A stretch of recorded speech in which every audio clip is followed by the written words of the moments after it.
तेरापंथ धर्म संघ के अनुशासता परम पावन आचार्य श्री महाश्रमण जी के चरणों में वंदन।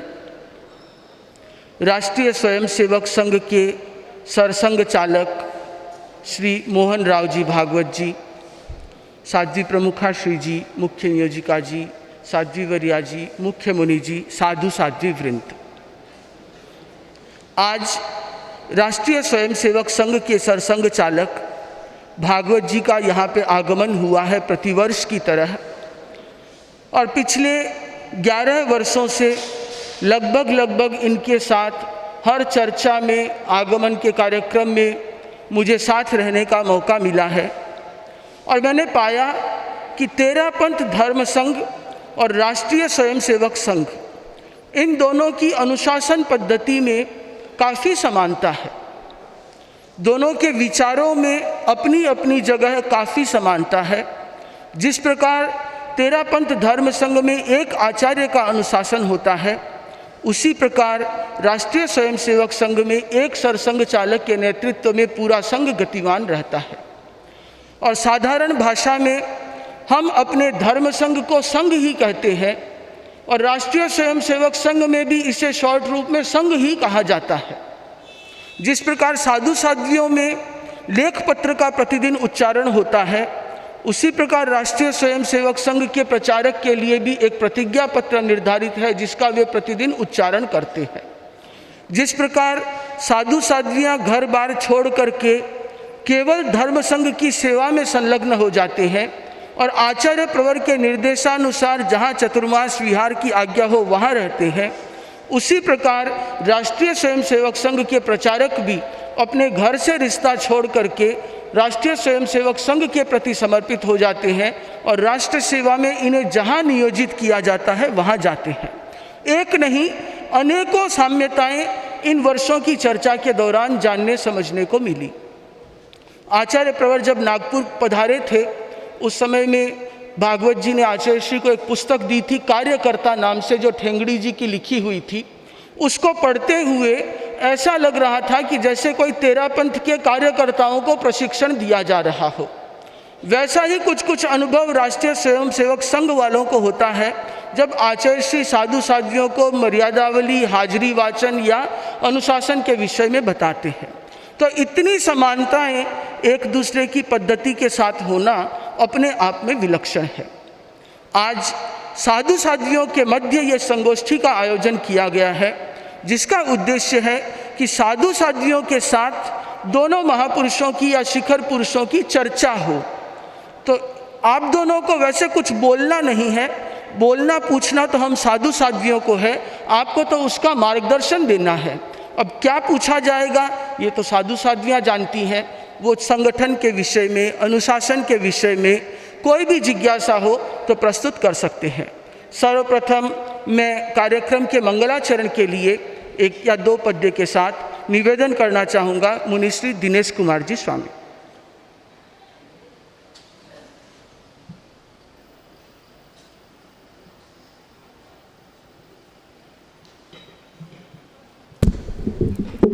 जवानों जागो जरा, जग को जगाना है। जवानों जागो जरा, जग को जगाना है। संघ खातिर हमें कुछ करके दिखाना है। जवानों जागो जरा, जग को जगाना है। संघ है आधार मेरा, हर जवान बोले, हर जवान बोले। संघ से है प्यार मेरा, प्रेम रस घोले, प्रेम रस घोले। संघ से संघ से बढ़ कर न कोई गीत गाना है। जवानों जागो जरा जग को जगाना है।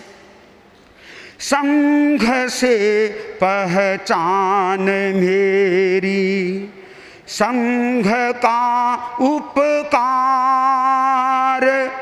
संघ का उपकार।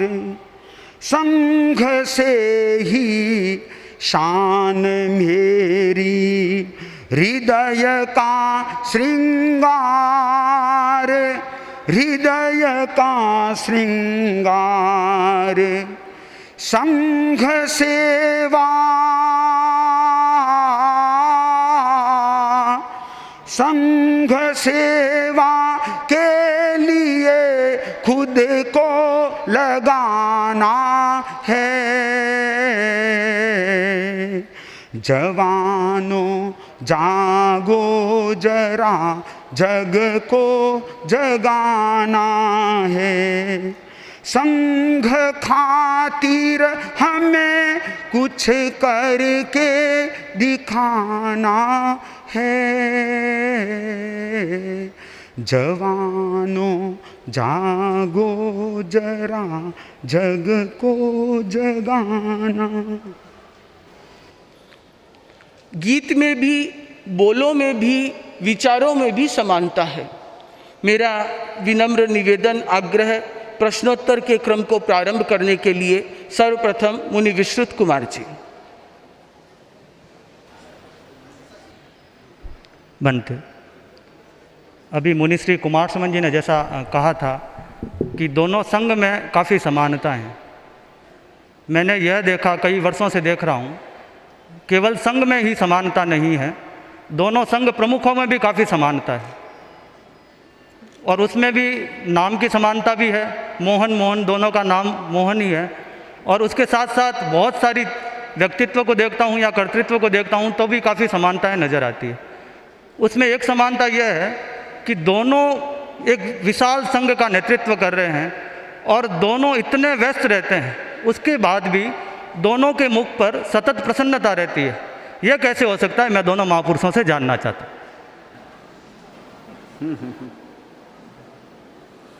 मैं बता और बताएं।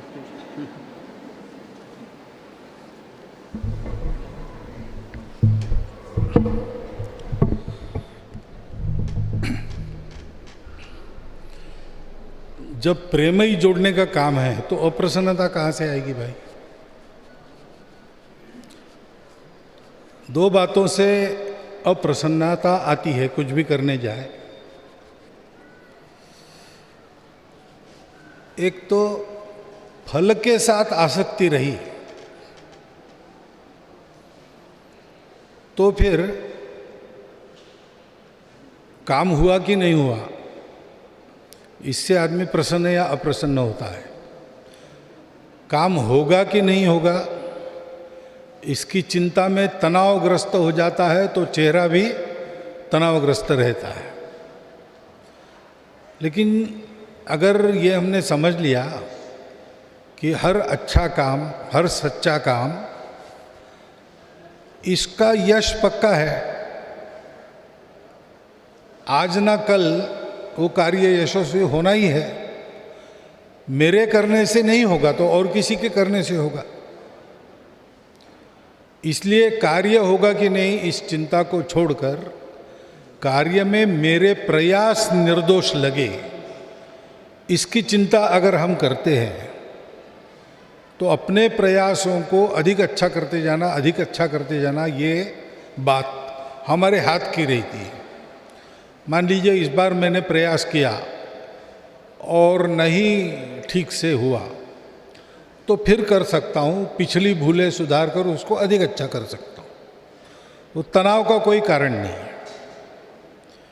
दूसरी बात है कि ये सब मेरे ही करने से हो या मैं अकेला ही कर रहा हूँ, ऐसा जब लगता है तब वो थोड़ा सा अहंकार का प्रभाव होने के कारण भी जहाँ अहंकार है वहाँ दो बातें आ जाती है। केवल सुख नहीं रहता, सुख दुख दोनों आता है। केवल आनंद नहीं रहता, आनंद और विषाद दोनों आ जाता है। केवल उत्साह नहीं रहता, उत्साह और अवसाद दोनों आ जाता है। अहंकार जितना कम होता है उतना आनंद का प्रमाण बढ़ता है, तनाव राहित्य का प्रमाण बढ़ता है, सुख का प्रमाण बढ़ता है। तो संगम में हम सब लोग ऐसे ही करते हैं। हमारा हम मानते हैं टीम वर्क है, मानते हैं नहीं, होता भी है। अब विमान चलाता है चालक, तो वो अकेला थोड़ी चलाता है। जमीन पर भी लोग रहते हैं जो उसको बताते रहते हैं आगे टर्बुलेंस है, ऐसे ऐसे रूट लो, तुम्हारी ऊंचाई पर दूसरा विमान आ रहा है, तुम ऊपर जाओ या नीचे जाओ। ये सब बताने वाले नीचे भी रहते हैं। अंदर भी उसके साथ एक को पायलट रहता है, वो मशीन के बाकी काम करते रहता है। तो एक विमान चलाने में 100-125 लोग जुड़े रहते हैं। ऐसे ही हम देखते हैं, थोड़ा इधर उधर देखते तो ध्यान में आता है कि अपना काम ठीक हो, इसलिए बहुत लोगों ने प्रयास किया है।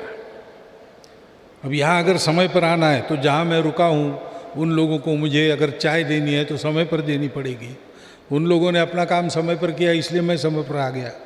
तो मैं अकेला आया नहीं हूँ, सब ने अपना अपना काम किया है।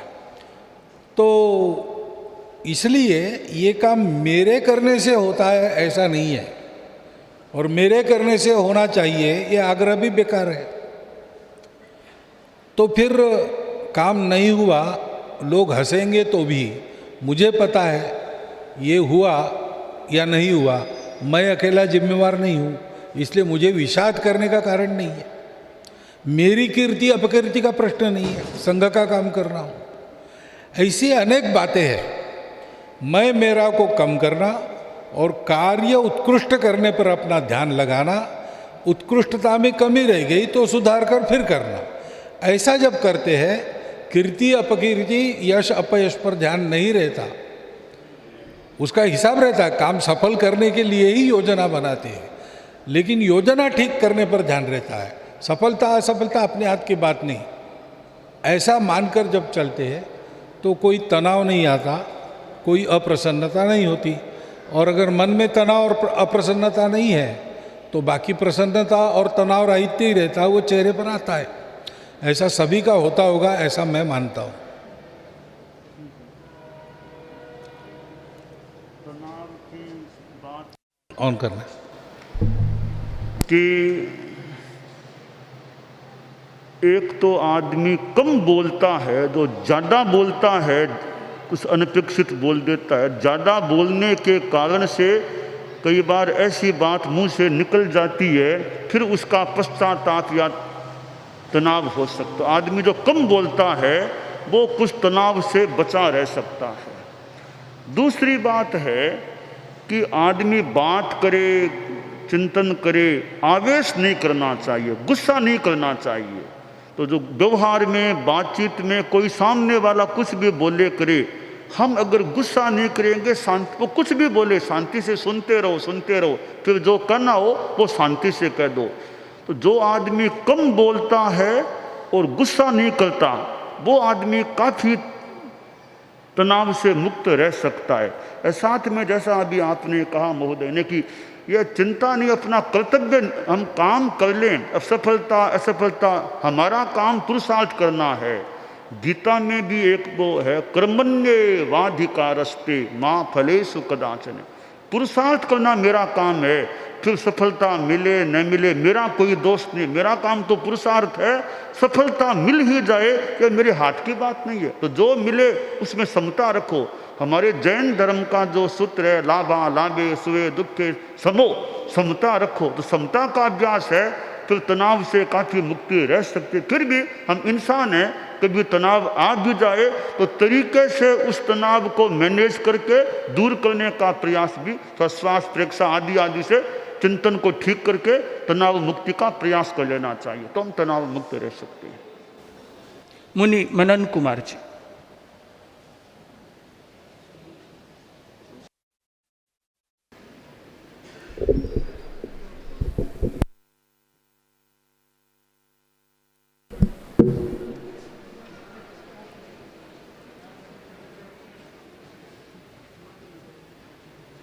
संघ, तेरापंथ धर्म संघ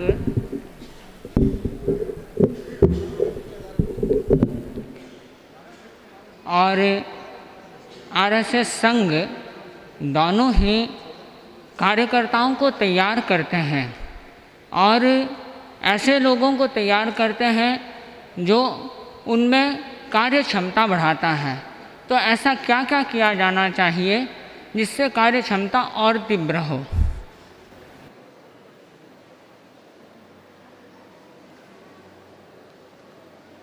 सामान्यतः अपने यहाँ अच्छा कार्यकर्ता होने के लिए क्या चाहिए,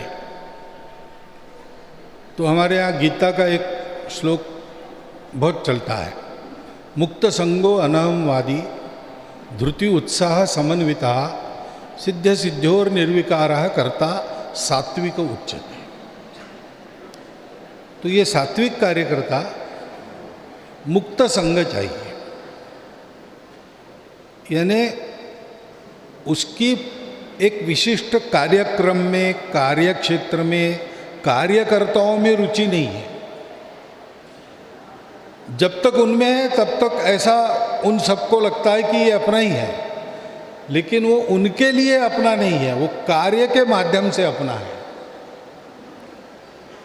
आप सब, कोई कहता है जब आप सब मुझे प्राणों से प्रिय हो, लेकिन क्यों प्रिय हो भाई? तो हमारा कोई रिश्ता है, घर के लोग हैं, उनका रक्त का रिश्ता है, देश के लोग हैं, वो हमारे देश के बंधु हैं। वैसे ही कार्यकर्ताओं का संबंध, परस्पर संबंध एकदम आत्मीय संबंध रहता है, लेकिन ध्येय के माध्यम से रहता है। मैं जिस कार्य के लिए हूँ उसी कार्य के लिए आप हो, इसीलिए आप मेरे आत्मीय हैं। तो वो जुड़ता नहीं किसी व्यक्ति से।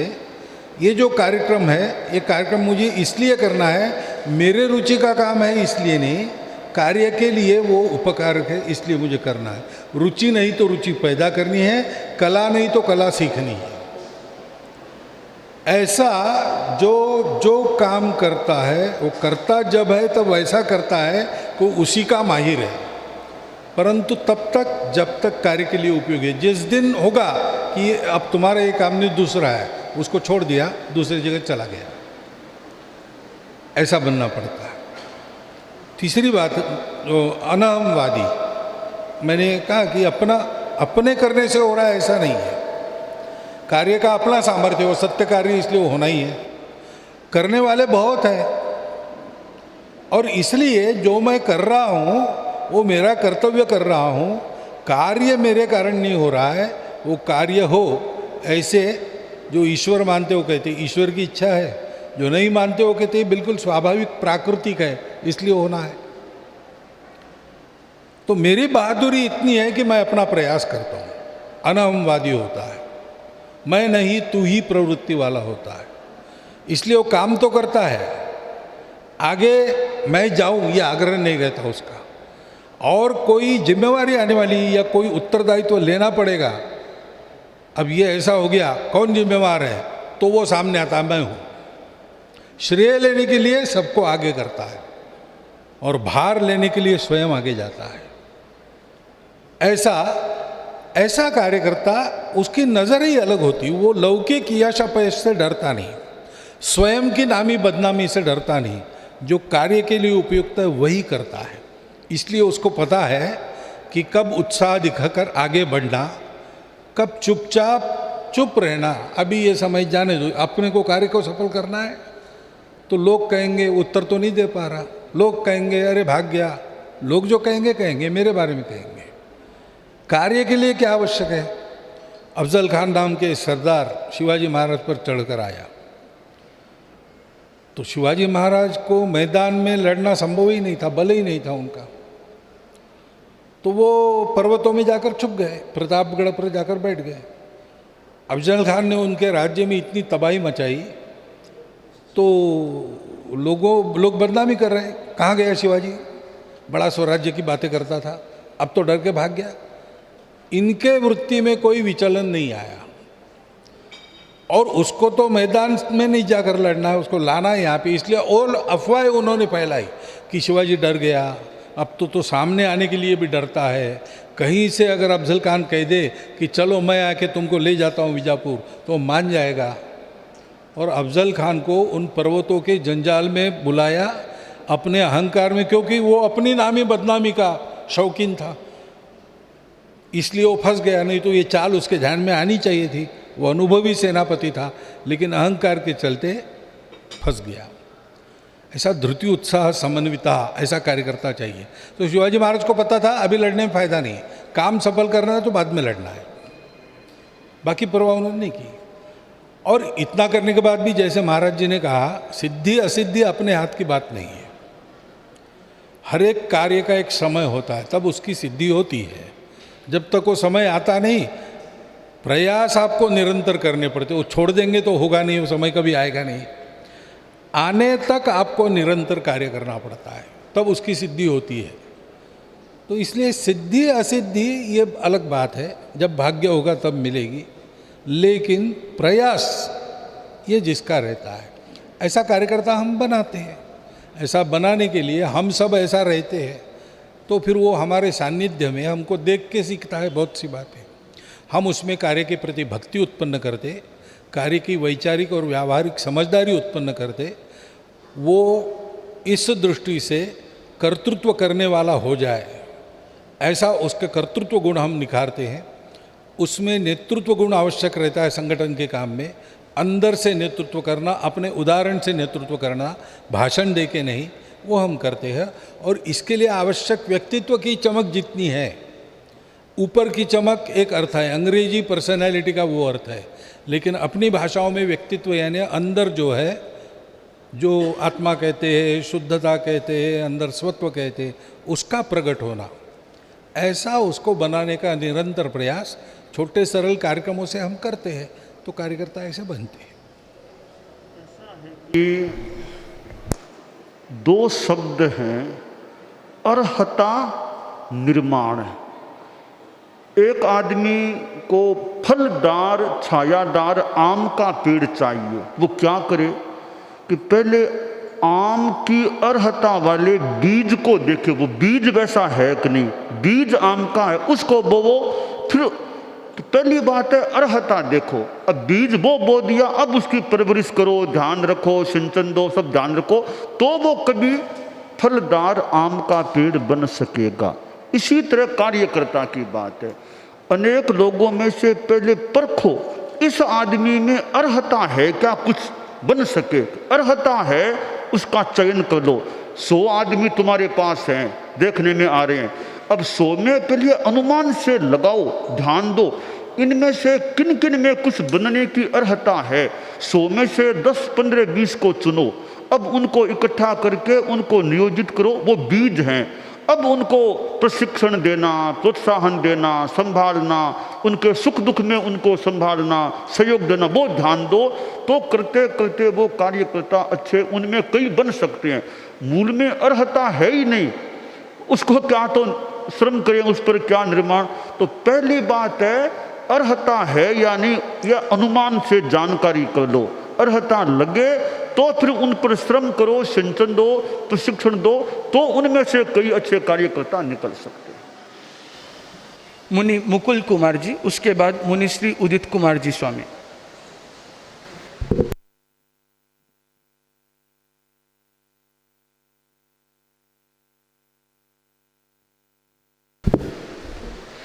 तेरापन धर्म संघ और राष्ट्रीय स्वयंसेवक संघ दोनों विशाल संगठन हैं, दोनों में अनेक गतिविधियां संचालित होती हैं। अगर संगठन का कोई भी सदस्य अनुशासनहीनता का व्यवहार करता है, उच्छृंखल व्यवहार करता है, तो उस पर किस प्रकार कार्रवाई की जाती है, ये जानना चाहिए।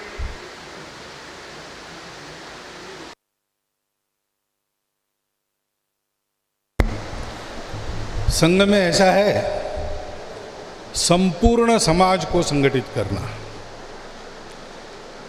तो समाज में गलती करने वाले भी है, उनको भी जोड़ना है, उनकी गलती को ठीक करना है। और वो फिर गलती न करे ऐसा उनको ठीक करना। तो हमारे यहाँ कार्रवाई कैसे होती है, पहाड़ की खड़ी चढ़ाई जब चलते, हिमालय में लोग चढ़ते हैं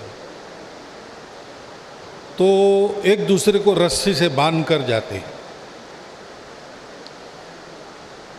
तो ये अभी आचार्य जी ने कहा सुख दुख में दौड़ना, अगर वो रस्सी होती है, आत्मीय घनिष्ठता। और कोई गलती करता है, फिसल जाता है, तो बाकी लोग अपने जगह पर रुक जाते, उसके साथ वो भी फिसल नहीं जाते। उसने संतुलन खोया, हम संतुलन नहीं खोएंगे, हम अपने संतुलन से उसका संतुलन पहले ठीक करेंगे, फिर उसके पास जाएंगे, कितनी खराबी हुई देखेंगे, वहाँ ठीक करके वो फिर से कर सकता है, साथ में चलाएंगे, नहीं तो उसको वापस बेस कैंप पर भेजेंगे, वहाँ वो ठीक हो जाए। मूल बातें जो रहती है, जैसे कार्यकर्ता में पहली एक बात, वो प्रामाणिक होना चाहिए, ईमानदार होना चाहिए। ये काम मुझे करना है तो करना है, इससे कुछ पाना नहीं है। ये जो मूल बात रहती है, उसमें अगर गड़बड़ है तो आचार्य जी ने जो सिलेक्शन की बात कही, उसी में वो छट जाता है। सामान्यता ऐसी गलती करने वाले ऊपर नहीं आते, लेकिन आ गए एक आधे तो उनको वापस उस स्तर पर भेजा जाता है, काम उससे निकाला जाता है और वो फिर से अपने आप को तैयार करे। तो उसी चैनल से उसको तैयार होना है, तो उसको तैयार होने की प्रक्रिया में फिर से जाना पड़ता है। पिछले अनुभव के कारण उस पर अधिक बारीक ध्यान दिया जाता है, ताकि वो फिर से गलती से वैसा ही बाहर ना आए, दुरुस्त होकर बाहर आए। ऐसा हम करते हैं।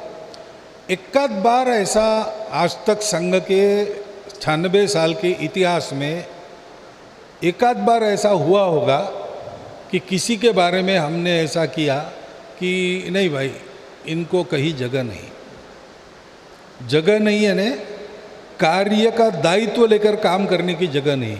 जो हमारा है वो हमारा तो है ही।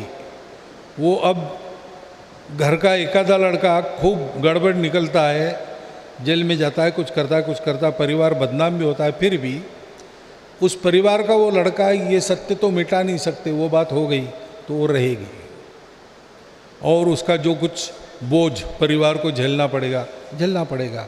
वैसा हम उसको स्वयंसेवक स्तर पर, आओ शाखा में आओ, प्रार्थना करो, जाओ, कुछ काम, कुछ दायित्व, कुछ ओहदा। हमारे यहाँ ओहदा मानते नहीं, दायित्व मानते। समाज के नज़र में ओहदा होता है, तो वो ऐसे लोगों को हम नहीं देते। लेकिन ऐसे मुझे लगता है 96 साल में मेरे ध्यान में तो कोई नहीं, एक आधा निकल गया होगा तो निकल गया होगा, उसको ऐसे रखते हैं। ये हमारी पद्धति है। बाकी सबको उनके दोष ठीक होने तक, जहाँ उनके दोषों का उपद्रव संगठन को, समाज को होगा, वहाँ रखते नहीं और नीचे भेजते, वहाँ से फिर से तैयार होकर उनको आना पड़ता है। एक उदाहरण बताता हूँ। एक हमारे स्वयंसेवक थे, वो विधानसभा सदस्य बन गए, राजनीति में काम करने के, और वहाँ उन्होंने एक दिन सभापति को जूता फेंक के मारा। तो उस पार्टी ने तुरंत उनको निकाल दिया, वही करना था। अच्छे आदमी थे, लेकिन आ गए तैश में, जूता फेंक के मारा। फिर वो संघ के स्वयंसेवक तो थे ही, तो उन्होंने कहा कि मैं क्या काम करूं। तो उनको कहा गया कि अभी आप काम मत करो, आप प्रशिक्षण फिर से करो। तो वो दोबारा तृतीय वर्ष करने के लिए नागपुर आए थे, मेरे से काफ़ी बड़े थे, अब नहीं है। तो उनको मैंने पूछा ये दोबारा क्यों कर रहे? तो उन्होंने कहा कि तैयार तो मैं अच्छा हुआ था, मुझे बड़ा विश्वास के साथ वहाँ भेजा, मैंने किया भी अच्छा, लेकिन एक दिन क्रोध के आवेश में मुझसे ये गलती हो गई। तब मुझे भी लगा कि मेरे संस्कार में कोई क्षरण आ गया है विपरीत वातावरण के कारण। तो मैं 3 साल फिर से शाखा में जाने से सारी बातों को फिर से किया, और केवल एक मुझे छूट मिली, सीधा तृतीय वर्ष करने की परमिशन मिली। तो बहुत अच्छा, चारित्र संपन्न, प्रभावी ऐसा व्यक्ति वो थे। और बाद में वो हमारे प्रांत संघ चालक कई वर्षों तक रहे। ऐसी हमारी प्रोसेस चलती है। ऐसा है कि ये संघ का कोई सदस्य गलती करता है तो इसमें एक ही नीति से चलना मुश्किल है।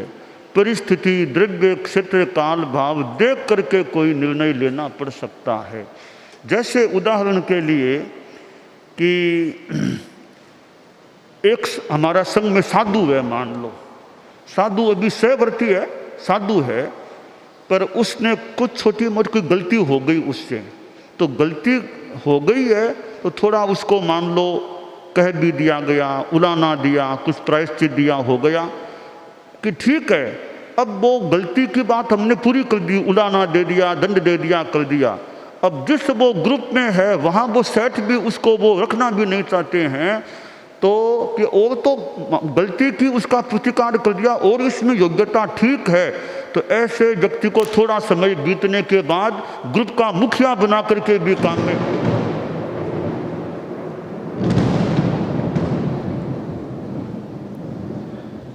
लिया जा सकती। आदमी है कैसा, प्रधानता गुणवत्ता की है, कोई गलती छोटी मोटी हो गई है, उस गलती को थोड़ा मरम पट्टी करके प्रतिकार करके उसी को थोड़े समय बाद में ग्रुप का मुखिया बना के भी काम में लिया जा सकता। यानी आदमी का उपयोग कैसे करना, तो गलती को गलती भी इंगित कर देना है, उसका उपयोग भी करना है।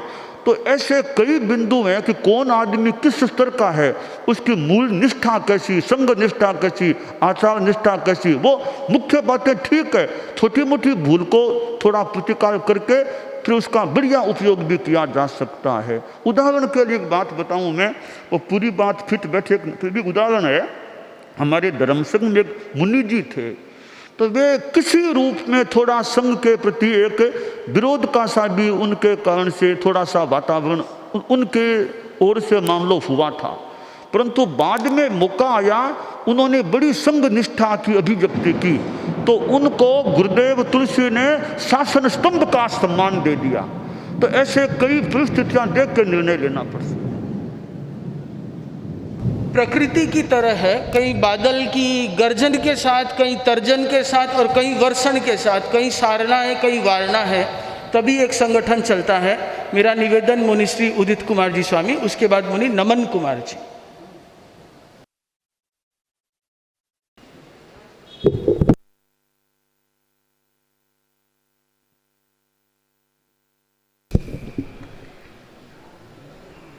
तेरापंथ धर्म संघ एक धार्मिक संगठन है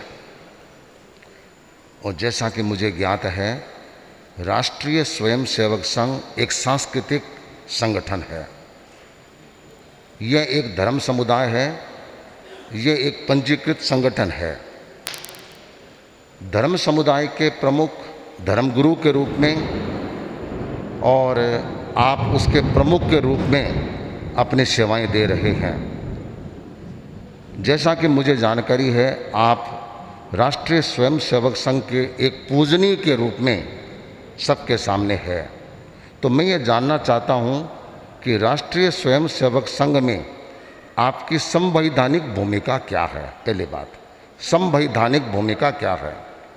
दूसरी बात, तेरापंथ धर्म संघ दूर दूर तक फैला हुआ है, कितने कितने क्षेत्र हैं, कितने कितने साधु साध्वियाँ पधारते हैं, श्रावक श्राविकाएँ हैं, वे कौन कैसा क्या काम कर रहे हैं, उनकी समीक्षा का क्रम आचार्य वर्ग किस प्रकार करवाते हैं कि भी कौन योग्य है, कौन क्या कर रहा है, कौन सही कर रहा है। इसी तरह राष्ट्रीय स्वयंसेवक संगठन में भी अनेक अनेक छोटे छोटे संगठन जुड़े हुए हैं, सेवा भारती, विद्या भारती आदि। तो उसमें जो लोग काम करते हैं उनकी समय समय पर समीक्षा करने का क्रम आपका क्या रहता है, इसके बारे में मैं जानकारी चाहता हूँ।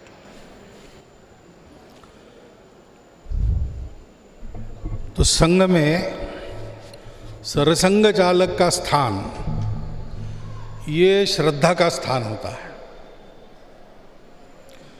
उस स्थान को वो श्रद्धा चिपकी, यहाँ जो भी आके बैठेगा उसको वो चिपक जाएगी।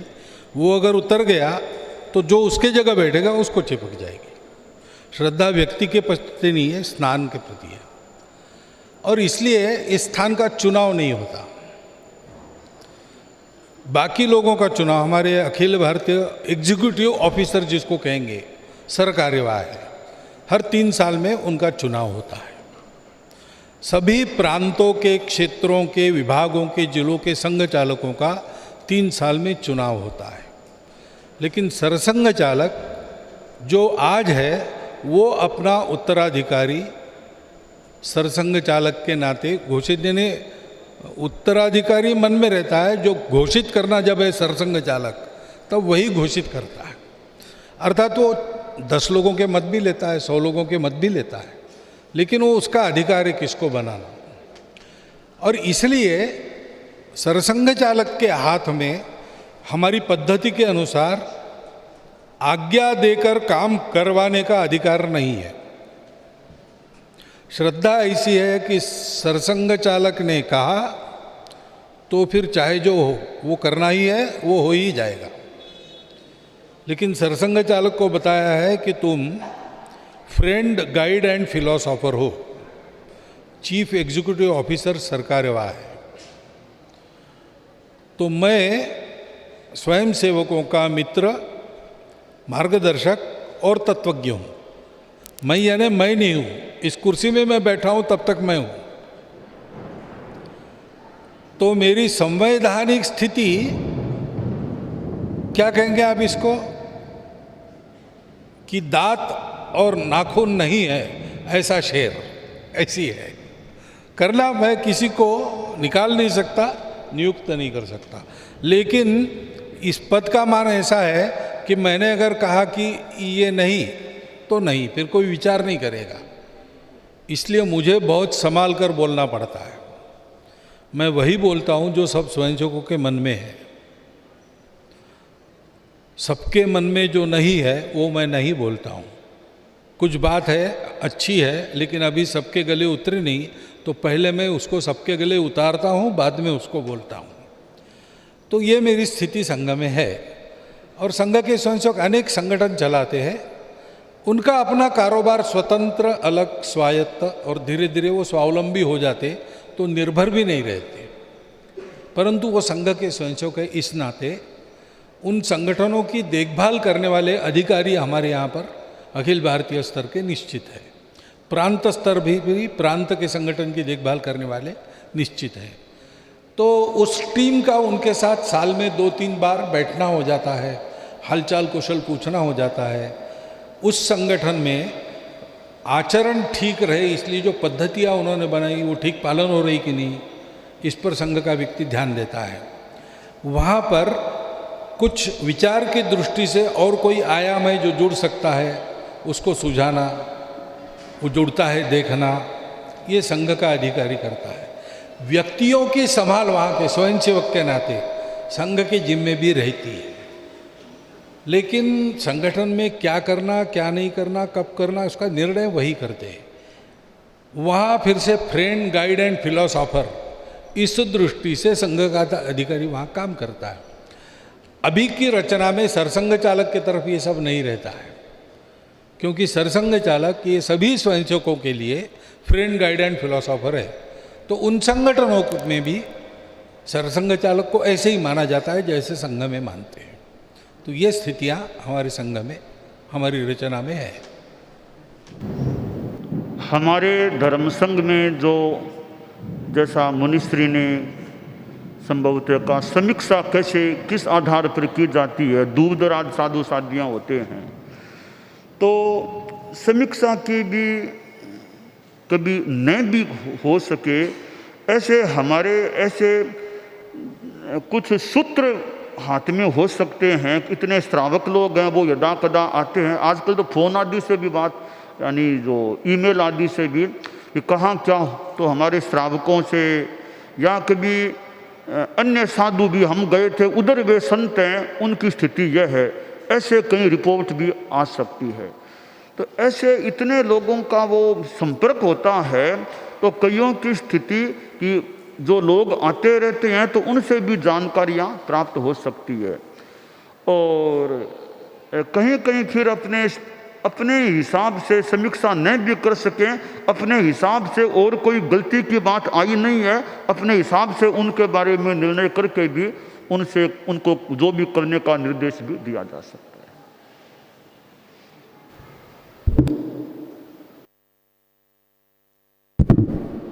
मैंने अनेक बार देखा, जब भी आप दोनों का आपस में मिलन होता है तो एक अलग ही आत्मीयता, लगाव का भाव रहता है। तो मैं यह पूछना चाहता हूँ कि आपका आचार्य जी से वह मिलन में इतना आत्मीयता, लगाव का कारण क्या है? आचार्य जी आपको आकृष्ट क्यों कर रहे हैं? ये तो मैं नहीं बता सकता। होता है, ये बात ठीक है, ऐसा क्यों होता है कोई नहीं बता सकता, है ना, मैं नहीं बता सकता। इसी का पूरक प्रश्न आचार्य श्री से कि आचार्य श्री का भागवत जी के साथ ही इतना स्नेह क्यों? दर्शन करने तो सैकड़ों लोग आते हैं।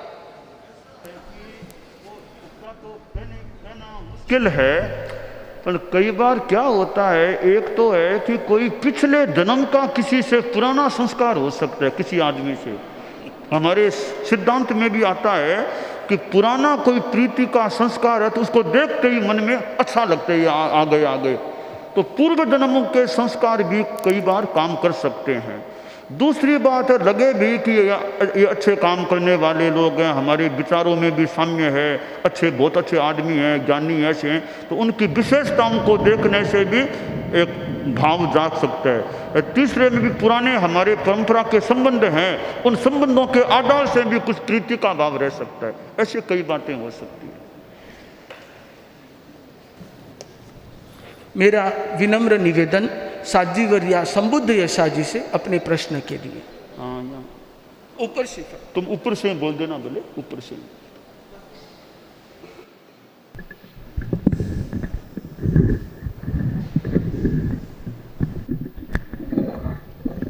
बनते राष्ट्रीय स्वयंसेवक संघ के सरसंघ संचालक बनाने से पूर्व क्या आपको कोई ट्रेनिंग दी गई थी?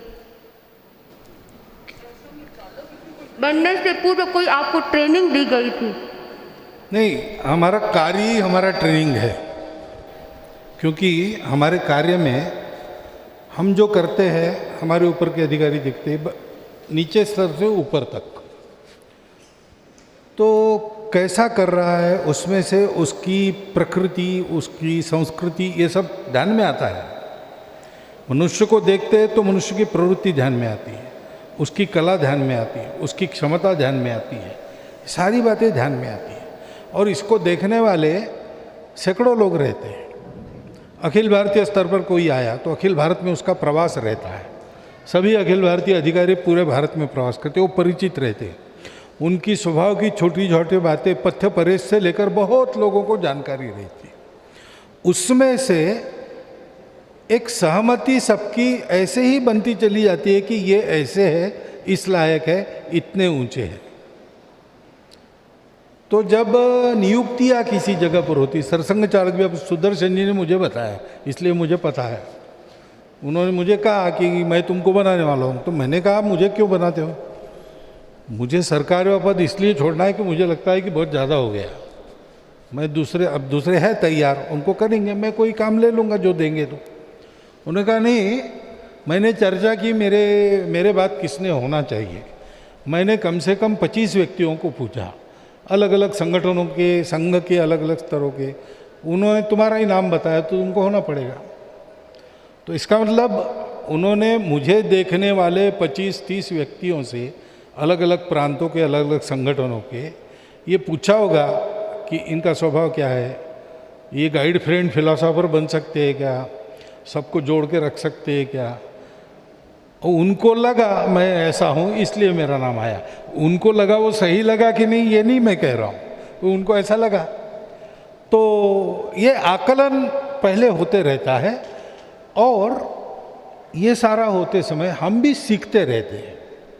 हम भी अपने वरिष्ठों का ऐसे ही देखते हैं, तो हमारी कहाँ गलती होती है, उनका कहाँ सही है, ये हमारे ध्यान में आता है। जहाँ मेरी गलती होती है वहाँ वो ये करते इसलिए उनका सही होता है, तो मैं वो सीखता हूँ। तो हमारे कार्य में से ही हमारा ये प्रशिक्षण होता है, और प्रशिक्षण जिसका जितना हुआ उसका एक आकलन होता है, उस आकलन के अनुसार नियुक्ति होती है। साध्वी रिद्धि प्रभा जी।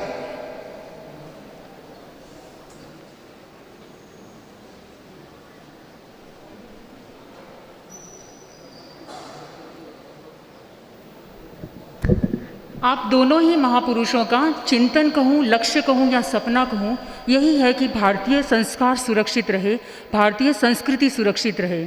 और संस्कृति की सुरक्षा में, संस्कारों की सुरक्षा में शिक्षा प्रणाली का बहुत बड़ा योगदान है। आज की जो शिक्षा प्रणाली है, आधुनिक शिक्षा प्रणाली, ऐसा लगता है इससे तो विद्यार्थी का भावनात्मक और मानसिक दोनों ही स्तर कमज़ोर हो रहा है। तो क्या आप ऐसा महसूस करते हैं? इस विषय में आपका क्या मंतव्य है कि आज की शिक्षा प्रणाली में गुरुकुल परंपरा को कैसे समाहित किया जा सकता है?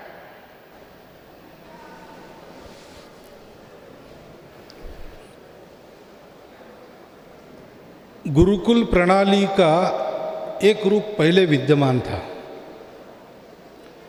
बिल्कुल वैसा का वैसा आज निकलेगा ऐसा नहीं है। समय बदल गया है, परिस्थितियां बदल गई हैं,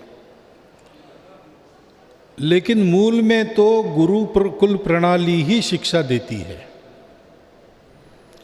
अभी शिक्षा में सबसे आगे फिनलैंड है, फिनलैंड नाम का देश। तो उसमें वो कैसा करते हैं, तो 10 बालकों पर एक शिक्षक एक शिक्षिका दोनों रहते हैं, और ज़्यादा से ज़्यादा बच्चों के साथ रहते हैं। पहली 4 कक्षाओं में कक्षा नहीं लगती, शिक्षक के साथ शिक्षिका के साथ 10 लोगों का गुट घूमता है, जंगलों में घूमेगा, खेतों पर जाएगा, शहरों में बाजार देखेगा, बैंक के व्यवहार देखेगा, रेलवे स्टेशन कैसा होता है। प्रत्यक्ष अनुभूति में से कई बातें उसके ध्यान में ला देना, उसके निरीक्षण शक्ति को तगड़ा बनाना, जिज्ञासा को प्रज्वलित करना, ये काम होता है। 4वीं से 8वीं आधा क्लास वर्क और आधा फिर से घूमना, ये सारी शिक्षा उस बच्चे की अपनी मातृभाषा में ही हो, ऐसा नियम है। फिनलैंड ऐसा देश है, वहाँ प्रतिवर्ष 5-1 लाख लोग बाहर से रहने के लिए आते हैं। भूमि विस्तीर्ण है, जनसंख्या अल्प है, उनको चाहिए भी। तो यूरोप के कई देशों से लोग वहाँ नागरिक बनकर रह जाते हैं। तो इनकी शिक्षा पद्धति में ऐसा है कि जिसकी जो मातृभाषा होगी उसी मातृभाषा में उसको पढ़ाया जाएगा। तो यूरोप की भाषाओं के भी शिक्षक वहाँ हैं, उन भाषाओं को बोलने वाले। शिक्षकों की एक अलग यूनिवर्सिटी है, शिक्षा देने वाला शिक्षक उसी यूनिवर्सिटी का ग्रेजुएट होना चाहिए, ये नियम है। वहाँ केवल एक ही काम चलता है, शिक्षण देने वाले तैयार करना, और परीक्षाएं नहीं होती, कोई फेल नहीं होता। फेल नहीं होता है ना, आकलन तो सबका होता है।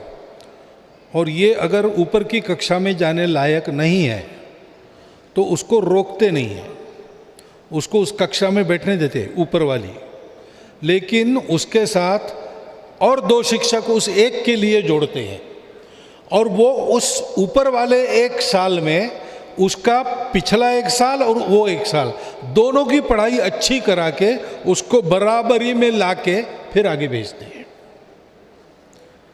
तो छात्रों की इतनी चिंता वहाँ होती है। ये जो शिक्षक शिक्षिका उनका 10 का ग्रुप होता है, उसके वो जैसे और आश्रम के कुलगुरु और कुलमाताएं जो होती थी गुरुकुल में, वैसे रहते। अब ये क्या है, फिनलैंड सबसे टॉप है। उनको पूछा गया कि यूरोप की कॉम्पिटिटिव परीक्षाओं में आपके लोग पहले आते हैं, ये कैसा आप करते? तो बोले हम उसकी परवाह नहीं करते, परीक्षा में कितने मार्क्स आते हैं, पहले आते हैं कि बाद में आते, इसकी चिंता नहीं करते। हम उनको परीक्षा में पहला आना नहीं सिखाते, हम उनको जीवन का सामना करना सिखाते हैं। अब ये सारे अपने गुरुकुल शिक्षा पद्धति से मेल खाने वाले तत्व हैं। तो यहाँ हो या बाहर हो, मूल में तो गुरुकुल शिक्षा पद्धति का ही तत्व असली शिक्षा का तत्व है। तो वो यहाँ लागू होना चाहिए। भारत की परिस्थिति में आज उसका रूप कैसा होगा, इसका चिंतन होना चाहिए। उस दृष्टि से नई शिक्षा नीति में कुछ बातें आगे बढ़ी है, एकदम सब होगा नहीं। 2-4 स्तरों में से जाना पड़ेगा। अभी इतना परिवर्तन हुआ है कि तात्कालिक जो उसमें से त्रुटियां थी वो सब निकल जाएगी, अमल ठीक हो तो उसमें और परिवर्तन की आवश्यकता रहेगी, लेकिन अभी जो किया है उसके अच्छे परिणाम मिलेंगे तो सबका मन बनेगा कि आगे भी परिवर्तन हो। तो ये प्रयास सरकार में जो बैठे लोग हैं वो कर रहे हैं। भारत भर में शिक्षा का अनुभव रखने वाले विभिन्न प्रकार के लोग, केवल संघ के स्वयंसेवक नहीं, क्योंकि सब शिक्षा शास्त्रियों का मत ऐसा ही है जैसा अपना यहाँ पर है, अनुभव की बात है वो। तो इसलिए सभी इसको मानते हैं और वो सब इसके लिए मदद कर रहे हैं। तो प्रयोग करते करते इसमें पूरा परिवर्तन हमको लाना पड़ेगा, लेकिन अपनी शिक्षा जो अंग्रेजों ने दी उसमें आमूलचूल परिवर्तन करके भारत के व्यक्ति को भारत का व्यक्ति बनाने वाली शिक्षा, क्योंकि भारत का व्यक्ति बनना है नहीं विश्व का व्यक्ति बनना ऐसा है, वही यहाँ देनी पड़ेगी। इस दिशा में उस शिक्षा का परिवर्तन धीरे धीरे होना चाहिए। धीरे धीरे होना चाहिए ऐसा नहीं है, लेकिन दूसरा उपाय नहीं है, इसलिए धीरे धीरे होना चाहिए, ऐसा हम सबका संघ में मत है। साध्वी सुनंदा श्री जी, उसके बाद साध्वी वीर प्रभा जी।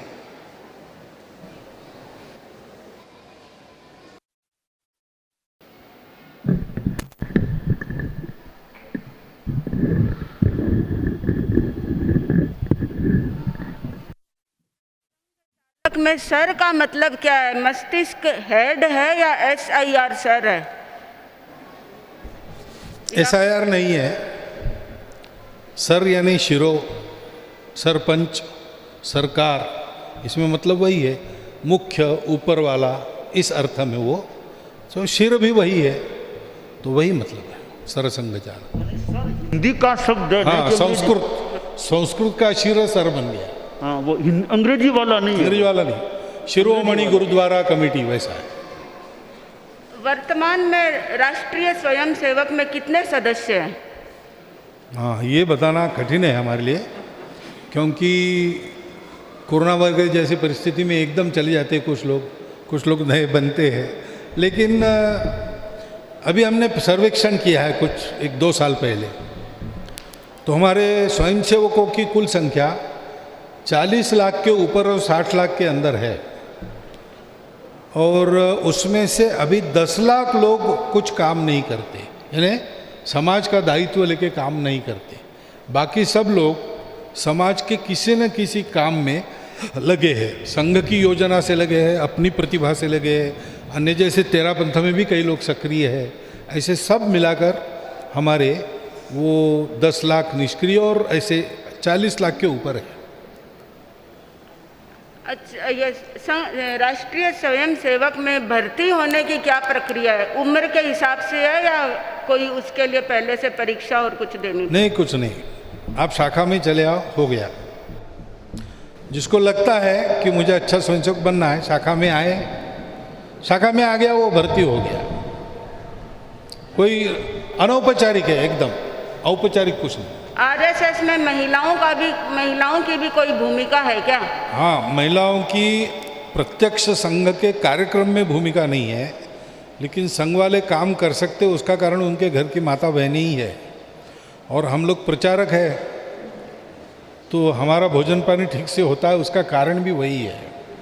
और संकट के समय में संघ के कार्यकर्ताओं के बराबरी से उन्होंने ही संघ को संभाला है। उनके लिए राष्ट्र सेविका समिति नाम का काम चलता है, बिल्कुल ऐसा ही। और समाज का जो काम होता है उसमें महिला पुरुष सब बराबरी से काम करते हैं, वहाँ ये बंधन नहीं है। श्री वीर प्रभा जी, उसके बाद मुनि कीर्ति कुमार जी।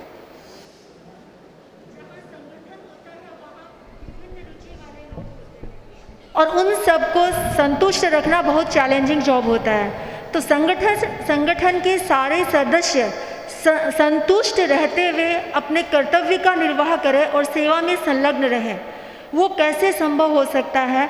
और उसी के साथ, क्योंकि समाज में भी संयुक्त परिवार और आज एकल परिवार की व्यवस्था आ गई है और असंतोष के कारण परिवार टूटते हैं, तो वो कैसे गुरु हो सकते हैं जो गुरु उन परिवारों में भी काम आ सके और संगठन में भी काम आ सके?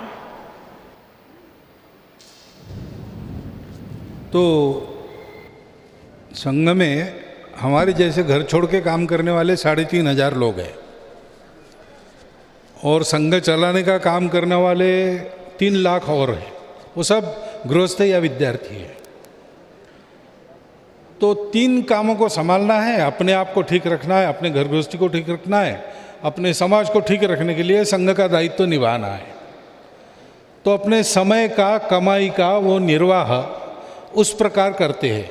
प्राथमिकता समाज के काम को, बाद में मेरे परिवार को, बाद में मुझे। समय और कमाई काटनी है तो पहले मेरी कटेगी, बाद में परिवार की कटेगी, बाद में समाज की कटेगी। ऐसा वो अपने घर वालों को भी तैयार करते हैं और ऐसा करते हैं, इसलिए वो काम कर सकते हैं। और विभिन्न रुचियों को संघ में अवसर है, परंतु सबकी एक रुचि है, वो पहली है, अपने देश का भला हो, अपने समाज का स्तर बढ़े, एका बढ़े। इसका आनंद ये सुप्रीम आनंद है। उसके दायरे में आपकी अपनी रुचि जितनी चल सकती है उतनी चलाने की स्वतंत्रता रहती है, और अपनी रुचि का करने को मिले न मिले, अगर ये हो तो उनको आनंद है। ऐसा तेरा वैभव अमर रहे माँ हम दिन चार रहे न रहे, ऐसा हमने उनको बनाया है। तो ठीक है, रुचि में जितनी सफलता हो गई, नहीं हुई तो कोई बात नहीं, काम हुआ, देश बड़ा बना, इसमें उनको आनंद है। रुचि में ऐसा भी है कि अनेक सदस्य हैं, अब किसी की रुचि कुछ है, रुचि तो उनको एक ये बात समझानी चाहिए कि रुचि से ज़्यादा देखो करणीय है क्या तुम्हारे लिए, तुम्हारी रुचि क्या तुम्हारे लिए करणीय है क्या, इन दोनों पर ध्यान दो। तो कई बार करणीय वो है, रुचि अलग है, तो रुचि का त्याग करो या करणीय को तुम करो, ये उनको एक प्रशिक्षण भी देना चाहिए। फिर भी कि रुचि ज़्यादा ही है तो उस आदमी को ऐसा ही काम सौंपो जिसकी रुचि जिस काम में, वो काम उसी से कराते रहो, उसकी रुचि का भी उपयोग हो जाए। कई व्यक्तियों से कि रुचि तुम्हारी गौण, तुम्हारे लिए करणीय है, तुम ये इसी काम में आगे बढ़ो, ऐसे संतुलन या विवेक से व्यक्तियों का नियोजन किया जाए तो संगठन का काम आगे चलता रह सकता है। अब जो गुरुकुल और वो शिक्षा प्रणाली की बात है, तो इसमें गुरुकुल सर्वत्र गुरुकुल ही हो जाए ये भी कठिन बात लगती है। तो इसलिए जैसे चालू जो शिक्षा प्रणाली है उसमें जहाँ जहाँ करेक्शन की ज़रूरत है वो करेक्शन उसमें कर दिया जाए। तो चालू जो सामान्य चालू शिक्षा प्रणाली है बस उसमें परिष्कार जहाँ करना वो कर दो, तो भी वो शिक्षा प्रणाली भी काफ़ी बहुत ठीक हो सकती है, या कुछ ठीक तो होगी भी। कहीं कहीं कुछ जगहों पर केवल गुरुकुल के रूप में भी शिक्षा की प्रणाली रह सकती है। ऐसा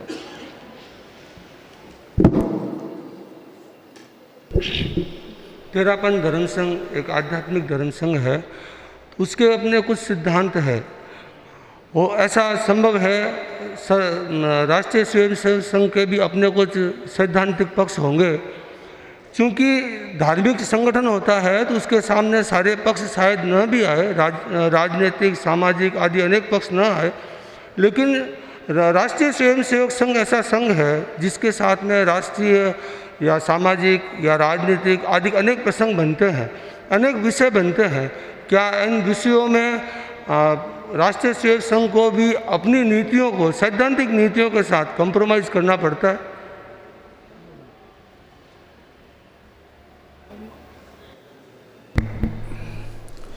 नीतियों का कॉम्प्रोमाइज़ करके आगे बढ़ना हमको स्वीकार नहीं है, क्योंकि आगे बढ़ने का उद्देश्य नीतियाँ लागू करना यही है।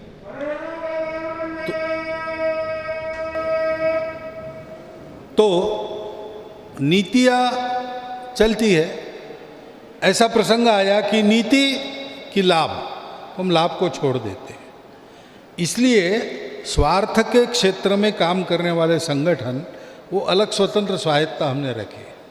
कभी कभी उनको, जैसे राजनीति में उनको कुछ समझौते करने पड़ते हैं, तो वो समझौते करे, कुछ भी बोले, हम जो सही बात है वो बोलते हैं। ऐसा आभास भी कभी कभी उत्पन्न होता है कि संघ के स्वयंसेवकों में दो मत है, दो मत नहीं रहते। संघ जो मत है उस पर पक्का रहता है, उसको बोलता है, उसको पूरा करने के लिए ताकत भी लगाता है।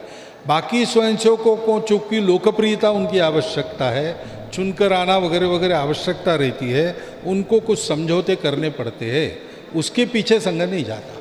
अगर बदलना है तो वो बदलेंगे, नीति पर आएंगे। हम नीति बदल के उनकी सुविधा का काम नहीं करेंगे। लेकिन संघ का व्यक्ति यदि ऐसी कोई बात बोलता है तो क्या वह संघ की बात नहीं कहलाती? नहीं, संघ का व्यक्ति केवल काफ़ी नहीं, संघ की अधिकृत बात उस समय के सरसंघ चालक और सरकार्यवाह जो बोलते वही है, दूसरी नहीं। मतलब नीचे के स्तर का व्यक्ति यदि कोई बात बोलता है तो उसको अधिकृत नहीं मानते? नीति तो हम बोलते हैं, मैं बोलता हूँ, सरकार्यवाह जी बोलते।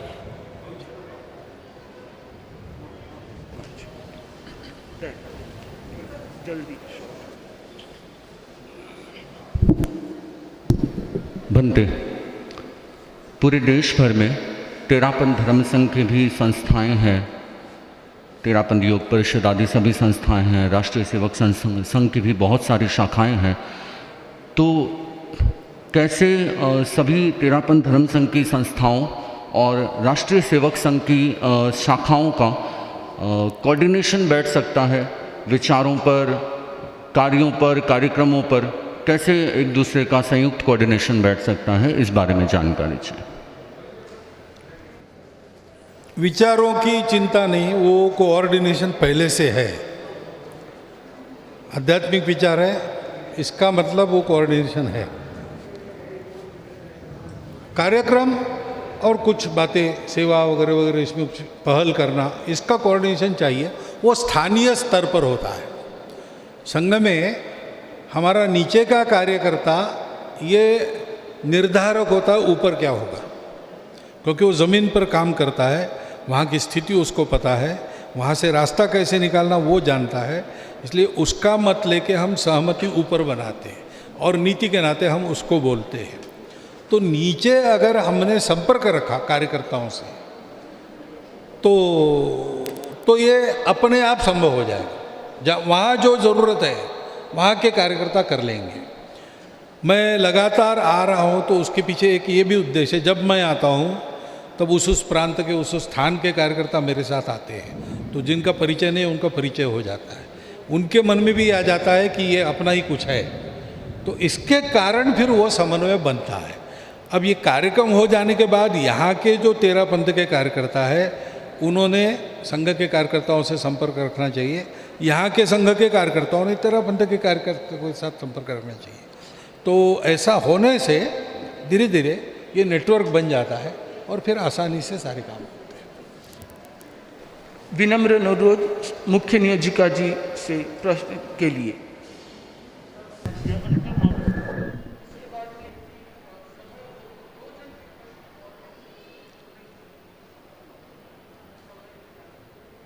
कितना हुआ? 3:30। तो समय तो हो ही चुका। 2 प्रश्न लगातार पूछ लीजिए, मैं थोड़े में उत्तर दे दूँ। ठीक। भंते, राष्ट्रीय स्वयं सेवक संघ के बारे में जैसा बताया जाता है, यह संघ भाजपा दल के साथ में जुड़ा हुआ है और वर्तमान में भारत का नेतृत्व भाजपा दल ही कर रहा है। तो मेरे मन में ये जिज्ञासा होती है कि प्रधानमंत्री स्वयं भी इस संघ के साथ में जुड़े हुए हैं, तो क्या आपको उनका मार्गदर्शन उपलब्ध होता है अथवा वे अपने कोई कार्य करने के लिए भाजपा के कार्यकर्ताओं का उपयोग भी करते हैं? भारतीय जनता पार्टी एक राजनीतिक दल है, अलग स्वतंत्र स्वायत्त, जैसा मैंने बताया, उसकी अपनी कार्यकारिणी है, पदाधिकारी है, कोष है, तो वो अपना स्वतंत्र चलते हैं। संघ के स्वयंसेवक केवल उसमें ऐसा नहीं, और भी बहुत से लोग हैं। संघ के स्वयंसेवकों को संघ का मार्गदर्शन निरंतर है, वो मेरे माध्यम से ही होगा ऐसा नहीं, उनको संस्कार मिला है, उनको विचार और दृष्टि मिली है, उनको विवेक मिला है, उसका उपयोग वो करते हैं, वो संघ का ही रहता है। लेकिन सीधा नरेंद्र भाई को फ़ोन करके ये करो वो करो, राजनीति में हम हस्तक्षेप नहीं करते, सरकार की चौखट में हम नहीं घुसते, लेकिन जो राष्ट्रहित की बातें हैं वो हम बोलते हैं। और हमारी जो शक्ति है, बिना मर्यादा का भंग किए, संविधान कानून के अनुसार सरकार की चौखट को तोड़े बिना एक बाह्य सत्ता केंद्र बने बिना समाज के मन को बनाकर अगर दबाव डाल सकते हम तो हम डालते हैं, क्योंकि स्वयंसेवक काम भी करते, क्यों करते हैं? तो भाई राम मंदिर बनाने का काम जो करेंगे उसके पक्ष में स्वयंसेवक जाएंगे, अगर बाकी दल कहेंगे हम भी बनाएंगे तो स्वयंसेवक सोचेंगे उसके बारे में। तो राष्ट्रहित की हमारी एक कल्पना है, उस पर जो चलेगा उसके साथ हम हैं और हम सबको सहयोग करते हैं। अभी आज की तारीख में कोरोना की जो लड़ाई चल रही केरल में, उसमें 150 से ऊपर केंद्र कम्युनिस्ट सरकार ने बुलाकर स्वयंसेवकों को कहा कि यहाँ आप चलाओ, हमारा जोर नहीं है, तो हमने चलाए हैं। ऐसा हमारे प्रणवदा, वो जब मंत्री थे, नेपाल उनके पास था, तो नेपाल में क्या है कैसा है इसके बारे में हमारा फीडबैक लेना वो आवश्यक मानते थे और उसके आधार पर कई काम उन्होंने किए। तो देश के हित में जो करेगा उसके साथ स्वयंसेवक जाता है, देश के हित में जो कोई कुछ करेगा उसको हम उस मामले में समर्थन करते हैं, ये पक्का है। के लिए चाहे केंद्र में कांग्रेस की सरकार हो या किसी दूसरी पार्टी की सरकार हो, राष्ट्रीय स्वयंसेवक संघ के संगठन के कार्यकर्ता स्वयंसेवक हर समय सरकार के हर राष्ट्रीय नीति के समर्थन में खड़े रहते हैं। चाहे भारत पाकिस्तान की लड़ाई हो या चीन का आक्रमण हो, सबसे पहले पहुंचने वाले राष्ट्रीय स्वयंसेवक संघ के कार्यकर्ता होते हैं। उन्हें ये मतलब नहीं है कि पार्टी कौन सी है, राष्ट्र हित में है, उनके साथ है और उनको समर्थन है, ऐसा इनका मानना है। नेक्स्ट प्रश्न के लिए साध्वी श्री मध्यस्थ प्रभा जी और समता प्रभा जी दोनों अपनी अपनी जिज्ञासा प्रस्तुत कर दें, उसके बाद कार्यक्रम। भंटे, जैसे आचार्य प्रवर साधु साधियों को प्रेरणा देते हैं कि चातुर्मास का क्षेत्र, विहार का क्षेत्र जहाँ भी जाए, आध्यात्मिक जागरण के साथ साथ में योग्य बालक बालिकाओं को के भीतर वैराग्य की प्रेरणा दें और दीक्षा के लिए उन्हें तैयार कर सकते हैं इस मार्ग पर आगे बढ़ने के लिए। तो आम जनता में स्वयंसेवक को तैयार करने के लिए भी ऐसी कोई प्रक्रिया है, ऐसा कोई प्रशिक्षण है कि जहाँ जाते हैं वो स्वयंसेवक को तैयार करने के लिए प्रेरणा देते हैं? भंते, आज की हमारी यूथ जनरेशन अपने भारतीय संस्कृति से बहुत दूर होती जा रही है। चाहे उनकी शैली, रहन सहन की शैली हो, चिंतन की शैली हो या कोई भी व्यवहार शैली हो, तो उन्हें अपने भारतीय संस्कृति से जोड़े रखने के लिए या जुड़े हुए रहने के लिए आप दोनों महापुरुषों का इस यूथ जनरेशन के लिए क्या मैसेज है? थोड़ा आपका सुनाई देने में कठिनाई थी। कुमार जी, हाँ, पहला प्रश्न। हाँ, हाँ, एक अच्छा, स्वयंसेवक अपनी मित्रता से और संघ में क्या होता है, संघ वाले क्या करते हैं, ये बताता है। प्रेरणा उसकी अपनी जगती है। हम मित्रता के आधार पर काम करते हैं, तो हमको देख के उनको लगता है हमारे जीवन में हम संघ के प्रति तत्पर है, तो उनको लगता है करना चाहिए।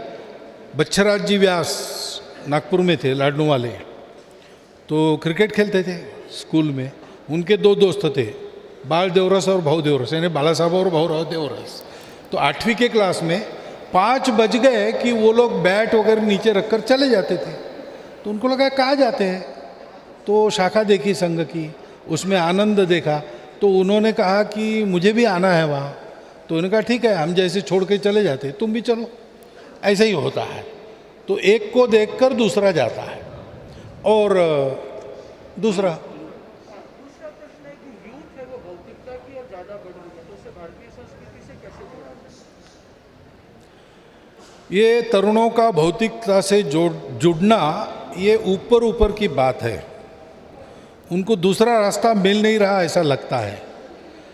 हमारा अनुभव ऐसा है कि जो स्वयं प्रामाणिक है वो अगर उनको आवाहन करे तो आज के तरुणों में अधिक प्रवृत्ति देशभक्ति और सेवा की ओर है, जो कि भारतीय संस्कृति के मूल तत्वों में है, भक्ति और सेवा। लेकिन उनको जो बताते हैं उपदेश करने वाले, उनके स्वयं में वो दिखता नहीं, और वो इसलिए उनको बुलाना चाहते कि इस माध्यम से उनको कहीं वो जोड़ना चाहते। तो प्रामाणिकता नहीं है। तरुणों को प्रामाणिकता चाहिए, कथनी जैसी करनी चाहिए। ये जो करेगा उसके पीछे वो लग जाएंगे, उनका जीवन वैसा ही बनेगा। तो हमारा तो अनुभव है कि प्रामाणिकता से देशभक्ति और सेवा का आह्वान लेके हम जाते तो भौतिकता वगैरह सब छोड़कर तरुण इधर आ जाते। बिल्कुल ऐसा हो रहा है। और आजकल ये देखकर तो ऑनलाइन भी लोग बहुत हजारों की संख्या में जुड़ रहे हैं। तो ये जो तरीका है कि युवा पीढ़ी है, एक तो उसको कोई अच्छा कार्य मिल जाए, ये कार्य अच्छा कार्य मिल जाए, तो कार्य में जुड़ने से फिर उनका भौतिकता से कुछ रुझान कम होकर अच्छे क्षेत्र में उनकी शक्ति का उपयोग हो सकता है। और कुछ ये बार बार प्रशिक्षण, प्रवचन, प्रेरणा देने से भी उनको आकृष्ट किया जा सकता है। ऐसे ही आम प्रेरणा आम जनता में है, बस वो आजकल तो ऑनलाइन का ऐसा माध्यम है कि बात बताओ, संपर्क करो, जितना लोगों से संपर्क करेंगे, बात बताएंगे। मीडिया का उपयोग भी हो सकता है, उसके मध्य हमारी अच्छी बातें जाएगी, उनका दिमाग को कुछ सोचने की सामग्री मिलेगी, तो आम जनता भी करणीय की ओर कुछ आकृष्ट हो सकती है। ऐसे जो उपाय जब ठीक लगे, उन उपायों को काम में लिया जाए तो कुछ सफलता मिल सकती है। दोनों के प्रति सभी जिज्ञासाकर्ताओं की तरफ से, श्रोताओं की तरफ से अमूल्य समय प्रदान करने के लिए आभार। हाँ, ठीक है। साधु साधियाँ, आज पूर्णिमा है भाद्र की, कल एकम अश्विन की, आज और कल आगम का स्वाध्याय। हमारे ओम अरहम संपन्न है।